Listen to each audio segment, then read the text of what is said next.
Hello everybody, welcome to Angling News Week. Now I've got a guest with me today. It's Max Hendry. He's the editorial assistant on Total Carp magazine, and although he tries to deny it whenever possible, he's actually a bit of a crack carp angler. I'm just trying to talk himself down, as I say. And the reason I've got Max in today is I've asked him to give me 10 tips that'll help some carp, keep carp coming through the cold weather for you lucky readers. So Max, what do you think the most important thing is in terms of keeping carp coming through the cold? Well, number one would be keep warm, because you can't do anything if you're freezing cold and shivering sat in your bivvy, like shivering away. So the best thing to do is definitely keep wrapped up, drink plenty of warm cups of tea, drink plenty and eat good food. Definitely. I suppose a nice warm sleeping bag's important if you're night fishing, isn't it? Yeah, that's it. Yeah. Well, try, if anything, you could almost limit your sessions in the winter to day sessions, so you can get home and keep warm, and then obviously just get out early as such. So definitely. Recommend that. Well, that sounds good. I know you mentioned earlier that location is very important as well, finding the right places to fish. Yeah, you've got to look for, well, generally deeper areas in the winter, sort of your reed beds and old dead weed beds and stuff like that, because that way they sort of keep the warmth a bit better than just the sort of straight open water, and that might be where you find a few bonus fish during the winter time. Definitely. What about wind? Do you think that makes a difference? Would you try and sit in the wind or out the wind? It depends on the direction. If it's like a south-westerly, then obviously you could almost get away with fishing right up in the teeth of the wind as such. Yeah. But on a northerly wind or an easterly wind, it's almost you're better vying for the back of the wind as such and seeing how that works. Brilliant. So we're nice and warm, we know where we're going to fish. What's the next tip you've got for us? Well, quite often they don't spend much of their time on the bottom of the lake feeding, so a zig rig's definitely a really good place to start. Right. Obviously they're not eating as much, their metabolism is a bit slower, so you're best off sort of fishing sort of half depth in the thermocline, as it's called, the warmest area, part of the water column, which is obviously the middle layers.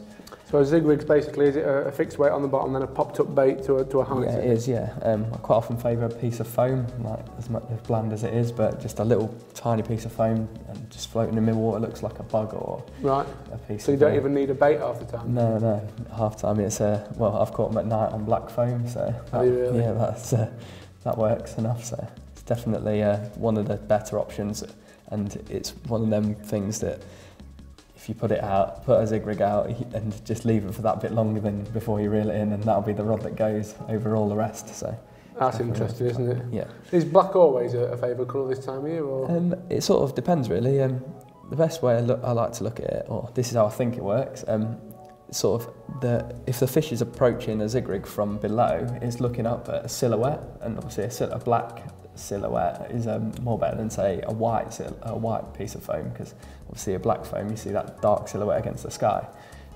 but obviously on the flip side, if you're looking at a yellow or something like that, a yellow piece of foam from above, obviously that stands out better on the green and black of the sort of abyss of the deep water. So, definitely. So it's sort of you can quite often sort of couple the two, so you have a black piece of foam on the bottom and a yellow piece on the top, so you're getting best of both worlds and sort of mix it up a bit. So sounds a great tip. And what about feeding, Max, this time of year? I mean, traditionally as a match angler, we tend to think carp don't eat very much at this time, but I know you can be a bit more positive, you carp boys, can't you? Yeah, I think, like I say, their metabolism slows down, so putting in loads and loads of bait is not always a winner as such, but I think you can put the odds in your favour if you sort of pre-bait a bit, but maybe find an area that you've seen fish in the autumn time, but maybe 100 baits every other day with a week before you fish, if you can get to somewhere local that's got a few good chance of bite. But also, well, a higher stocked lake is just generally better. You don't want to be sitting on a syndicate with 30 fish in 20 acres for a whole sort of weekend, when you could be catching fish every few hours and keeping yourself warm by catching fish. Definitely. So I mean, venue location comes into it in quite a large way as well, doesn't it? 100%. Places like Drayton Reservoir, definitely worth a go just to get a bite. I don't like sitting behind just boring, motionless rods, so no. I'd like to catch fish. So no, definitely. It's definitely worth keeping busy, as you say, isn't it? Yeah.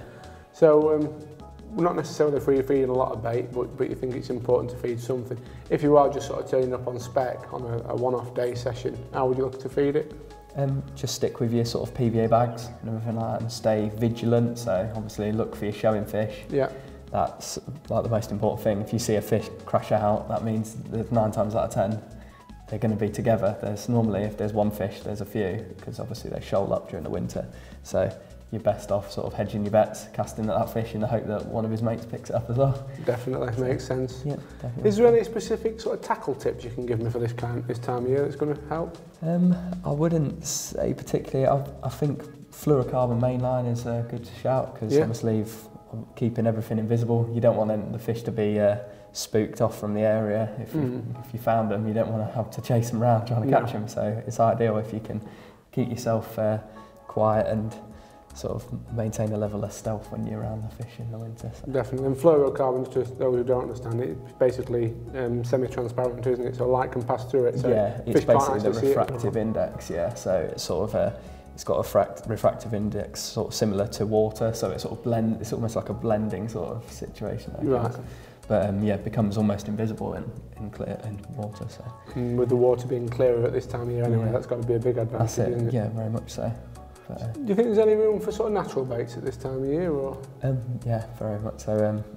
Maggots are a definite winner if there's not too many small fish like roach and stuff like that. Right. We call them nuisance species, but you guys I know in the match scene love it. Yeah, we love our the poles and everything. But yeah, maggots are definitely a very good edge in the winter.